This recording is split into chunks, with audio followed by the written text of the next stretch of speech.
আমার মালায়েকা ফেরেশতা জিবরিল যাও যাও যাও, আমার বানানো জান্নাত খানা দেখে আসো যাও, আমার নিয়ামত সুন্দরতম জান্নাত খানা একবার দেখে আসো যাও যাও যাও।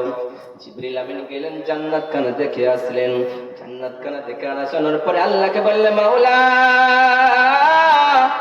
তোমার এই ভয়ানক এই সুন্দরতম জান্নাতে দুনিয়ার সবাই যেতে চাইবে রে মাওলা, কেউ জান্নাত ছাড়া হবে না।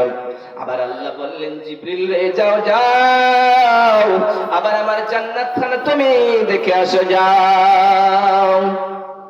আবার জিবরিল আমিন গেলেন জান্নাত খানা দেখে আসলেন।